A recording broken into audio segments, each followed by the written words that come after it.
মৰমৰ ছাত্ৰ ছাত্ৰীসকল, যিটো তোমালোকৰ কম্পেয়াৰেটিভ ফ্ৰেকচন তলৰ ভগ্নাংশকেইটা তুলনা কৰা, ঠিক আছে। ইয়াত কি আছে, আমি মানে কোনটো সৰু কোনটো ডাঙৰ সেইটো আমি উলিয়াব লাগিব।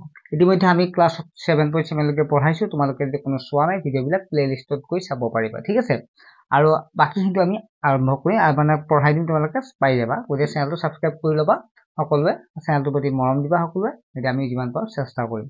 এতিয়া আমি কৰি যাম, কি আছে, এইটোত কোনটো ডাঙৰ সুধিছে। যদি আমাৰ তলৰ সংখ্যাটো একে থাকে তেতিয়াহ'লে ডাঙৰ আৰু সৰু কৰা কম্পেয়াৰ কৰা একো প্ৰব্লেম নাথাকে। গতিকে এক নম্বৰ এনচাৰটো লিখিবা তোমালোকে। ইয়াৰ ভিতৰত কোনটো ডাঙৰ, তোমালোকে চোৱা, যিটো চোৱা এটা ভাগ 6 ভাগ 6টাৰ 3টা ভাগ ডাঙৰ নে 6টা 7টা ভাগ ডাঙৰ, নিশ্চয় 7টা ভাগ বা 8টা 4টা ভাগ ডাঙৰ নে 5টা ভাগ ডাঙৰ, 5টাটো বেছি হ'ব। মানে ইয়াত এটা বস্তু চাবা, যিটো ওপৰত ডাঙৰ সংখ্যা আছে সেইটোৱে মানে ডাঙৰ, আৰু যিটো ওপৰত সৰু সংখ্যা আছে সেইটোৱে সৰু, ঠিক আছে। মানে যদি তলৰ দুটা একে থাকে, গতিকে ইয়াৰে কোনটো ডাঙৰ হ'ব, ইয়াত ডাঙৰ হ'ব 7/6 টো ডাঙৰ হ'ব কাতকৈ 3/6, যিটো ডাঙৰ সেইফালে মুখখন কৰি দিলে হ'ল, ঠিক আছে। কয় 7/6 greater than 3/6, বা তোমালোকে এনেকৈ লিখিব পাৰা, এনেকৈ লিখিলেও ভুল নহয়, বা তোমাক এনেকৈ লিখিব পাৰা 7/6 is greater than কিমান লিখিবা 3/6, আৰু অসমীয়াত লিখিলে এনেকৈ লিখিবা 7/6 3/6তকৈ ডাঙৰ, ঠিক আছে। যিসকলে অসমীয়া লিখা এইটো লিখিবা, আৰু ইংলিছত লিখিলে এইটো লিখিবা, বা এইটো লিখিলেও ভুল নহয়। 2 নম্বৰটো কি, এইটো 1 নম্বৰ পালে এনসাৰ। 2 নম্বৰ এনসাৰটো কি দি আছে, 4/8 দি আছে। ইয়াত কোনটো ডাঙৰ হ'ব, গতিকে এই 5 এইটো ডাঙৰ হ'ব, গতিকে সেইকাৰণে সেইফালে মুখ কৰি দিবা 5/8।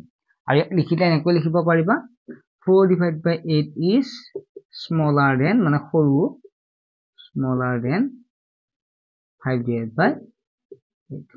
আৰু অসমীয়াত লিখিলে কি লিখিবা 4/8 5/8তকৈ